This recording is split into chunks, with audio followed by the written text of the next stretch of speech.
Hello, I'm standing outside my van in Isny in Allgäu. The reason I'm standing outside it is because today I'm not going to talk about vans but about food. I've now been fasting for more than 2 weeks. I fast eating once a day, so it's more or less 24 hours, or should we say 22 hours, that would be fairer. It's now around 11:30 and I ate yesterday at just gone midday. I don't feel hungry, which is quite strange. It's also particularly strange was what I ate.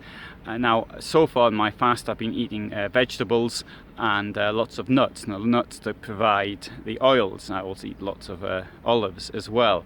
Yesterday I didn't do that. I had about 10 olives, which by my standards isn't a lot, and I had some leftovers of barley and broccoli and other things, but I ate some.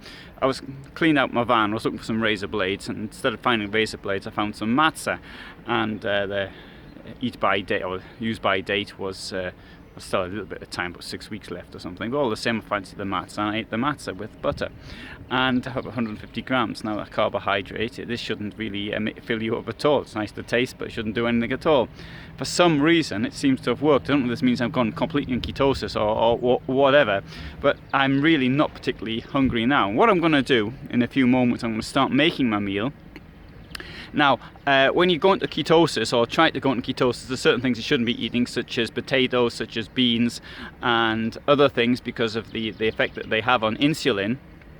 In my case, though, I'm not that bothered. I'm relatively thin. I don't know how much I'm around the waist, but about 84 centimeters, I think. So I mean, at my height, 175, it's not too bad at all. I've got a BMI of under 24. So it's not for that reason. What I'm really doing this for is really as a way of strength gaining human growth hormone and testosterone. That's what I'm particularly interested in. So it's more of a fitness thing rather than anything else. Now, I've just been shopping, and I'm going to show you what I bought and what I'm going to be eating for the next couple of days.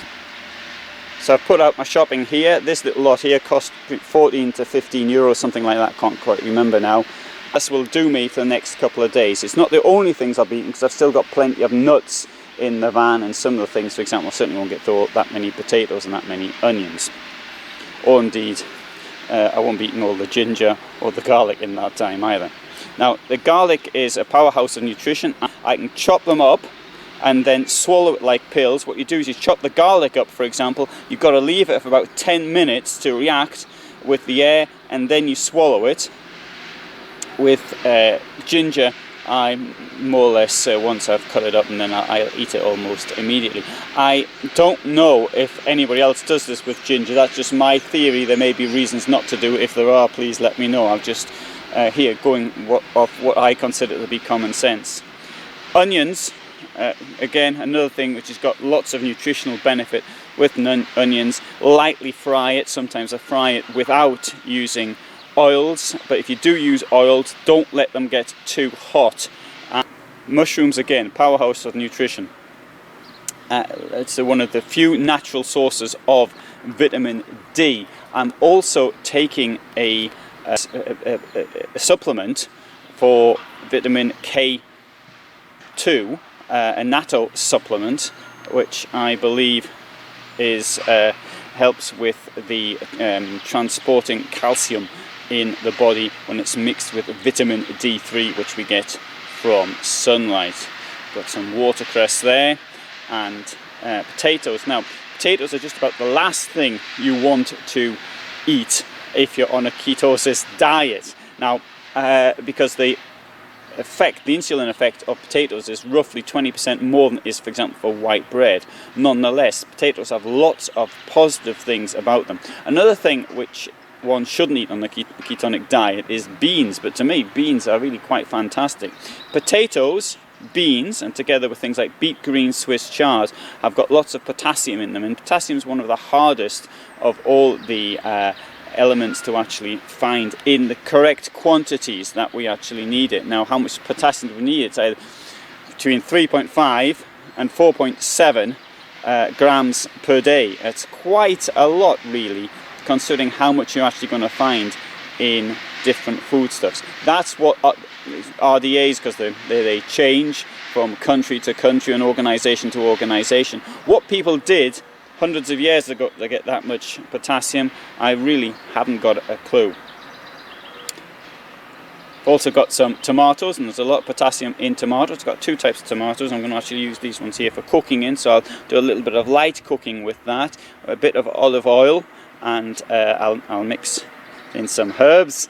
And these ones here, in German and in Italian we call them date tomatoes. These ones come from Morocco. I don't know if that's the right word in English, but first time I saw them in Sicily, they were 10 euros a kilo. I thought, okay, I'll give them a try. Though it's about 100 grams of things, and they're great as sweets. They're really outstanding in my opinion. Anyway, so I've also got this thing here and a banana. Statue, I mean, that probably there, I've got 250 grams, and I'll probably get through that very quickly now. So anyway, so that's the sort of thing I'm going to be eating, but more to the point, I really think is my general physical fitness at the moment. I do feel pretty fit. I feel as though I'm going to be doing some exercises now, and normally I think, well, having not eaten for such a long time, and having, to be quite honest, yesterday I didn't eat particularly healthily, but I feel really good. And so there must be something in this intermittent fasting. I must say that for other people, to actually help them as well.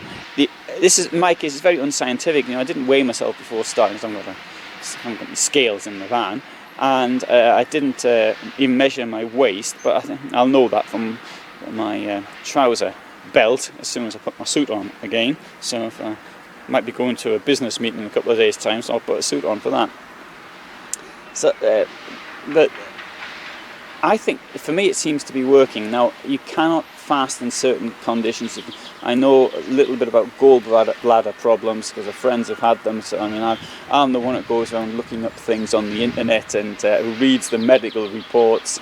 And so I know in the case of gallbladder problems, you cannot fast. You've got to eat.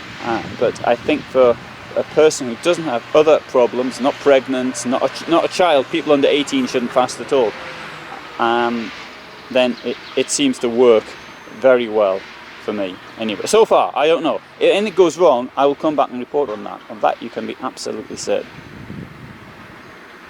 Here you are. So this is the end of this little talk here from Isny in Allgäu in southern Germany.